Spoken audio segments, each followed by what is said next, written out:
in every area of your life, basically.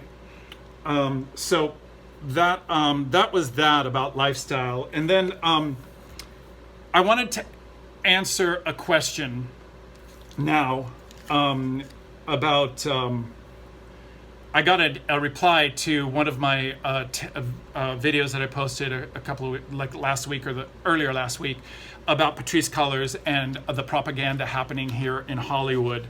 So now I'm getting to that subject. This is what this segment is going to be about, because I found a little more information on Patrisse Cullors, the BLM Marxist, self-declared Marxist leader of BLM, who actually now has no use for BLM and has resigned from BLM because she's got her $1 million houses and a propaganda deal with Warner Media, which is HBO and tons of others. And she has been working on Good Trouble. Is it Good Trouble?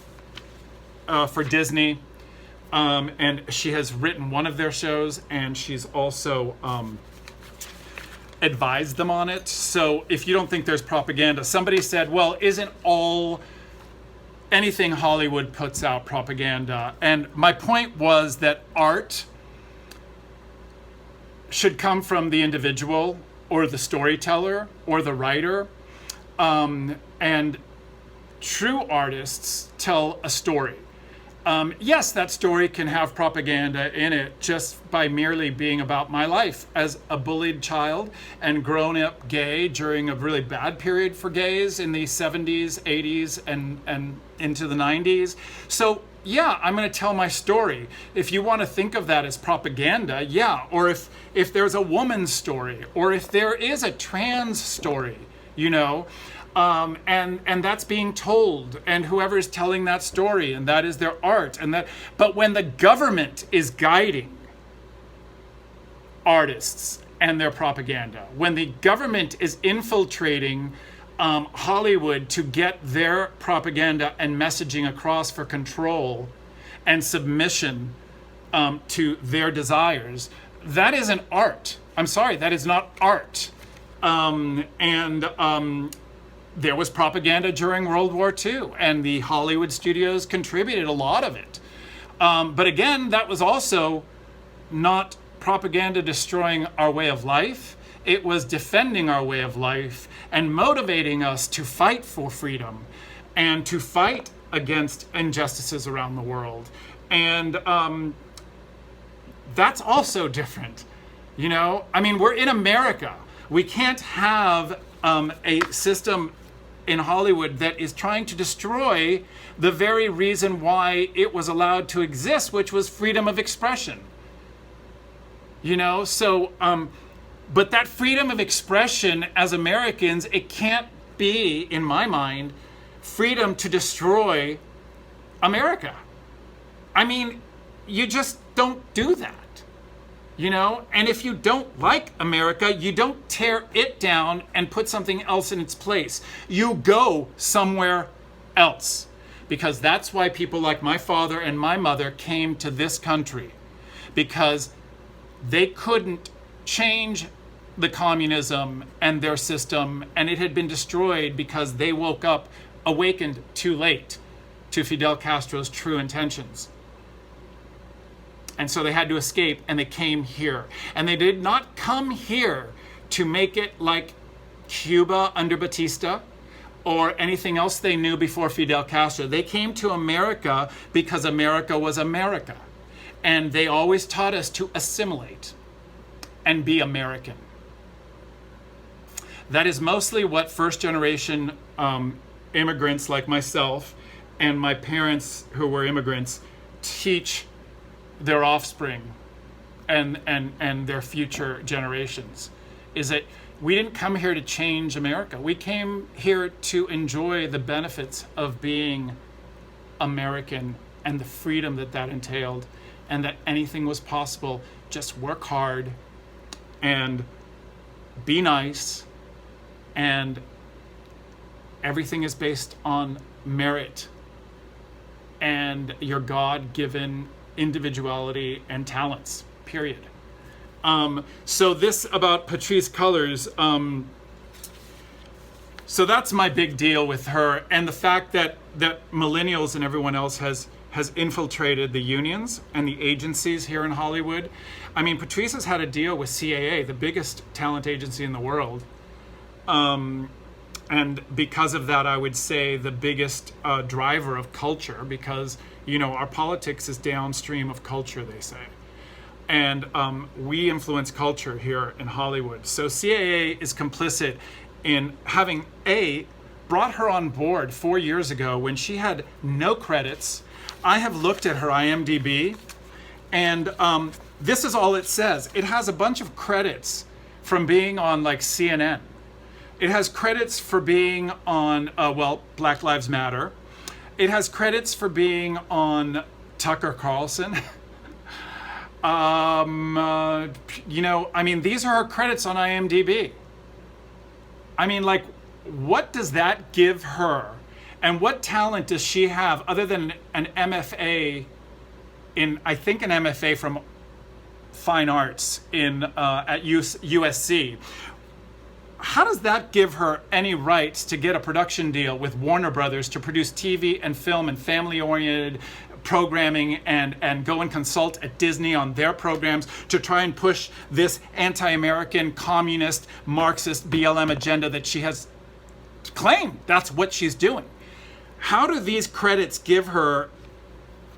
I guess it's, you know, all you need is no talent is a famous line from Gypsy, Stephen Sondheim musical called Gypsy, about strippers telling Gypsy Rose Lee, is all you need is no talent because they were just stripping, you know? And I guess now is all you need is no talent in Hollywood. You just need to be anti-American. You need to be vaccinated and trans. I said before, a lot of my gay white males are now basically being treated like toxic white heterosexual males, because the whole new thing is now, are you of color, trans, lesbian, and then you can get to direct, you know, stuff like that. So anyway, that's that. So this is the thing about Patrisse Cullors, and there's a great piece called The Systemic Con Behind Wokeism.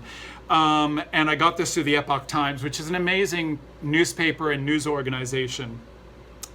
And it's called The Systemic Con Behind Wokeism by Victor Davis Hanson. And on Epoch TV, there's a great interview with him that you should look for. And there's also this great article called The Systemic Con Behind Wokeism. I'll try to put the links in the description to these tapes. And then one last thing about this whole wokeism thing and propaganda. So anyway, basically, you know, an artist can make a story and stuff and be motivated by their story and the stuff that they want to tell, the stories and the art they want to expose and present to people. But when the government gets involved in that art, that is not art, and that is propaganda, and you have sold out as an artist.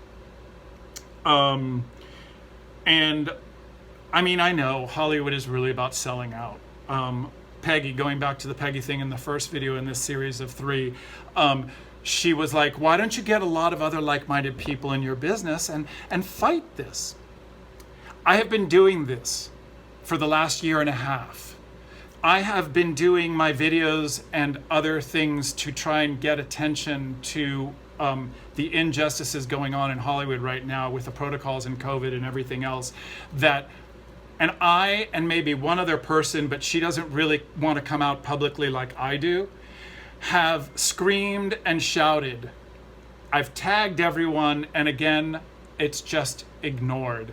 And I get lots of messages, and I want to tell you, if you're a background or if you're someone in this business, on crew or any other aspect of the business, and you're feeling oppressed and stifled and pulling your hair out because you know that the system is not following science or anything else, and that we're pushing these awful agendas. If you are silent just because you want to work, you're complicit.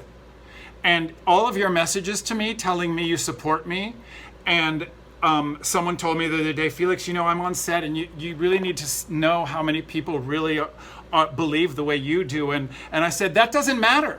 It doesn't matter if you believe the way I believe and you support what Felix is doing and you watch my videos at home in secret and you send me a message privately. I don't care. That doesn't do anything. Sure, it gives me incentive and I feel it makes me think that I'm not alone, but it doesn't do anything for our cause or changing anything. It doesn't create any change.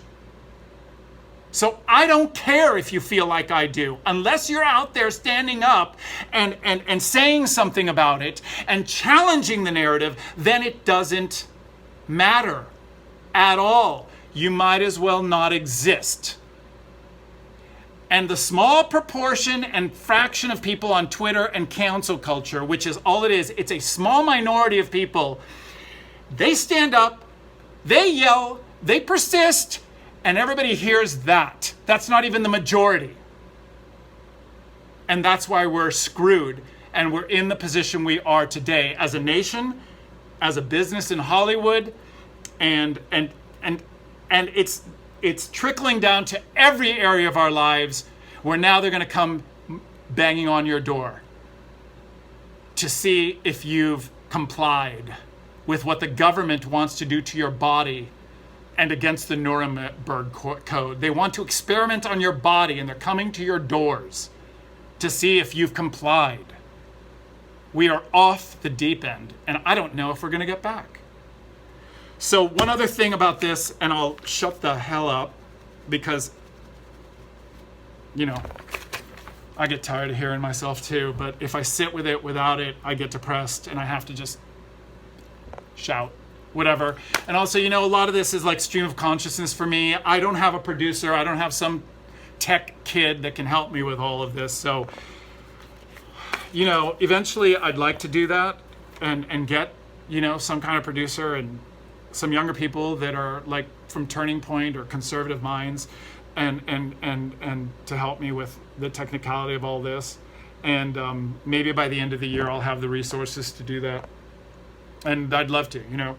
Also, if anybody knows anybody who would like to use me at some conservative news or independent news channel, outlet, newspaper, whatever, God, I'd love to, you know, do anything and work my way up in that, because I do, and I have realized I have this real passion for journalism and investigative journalism and just asking the questions and why. And demanding the proof. So this is Alex Berenson, and he's been writing about the COVID, and I'll put the link to this.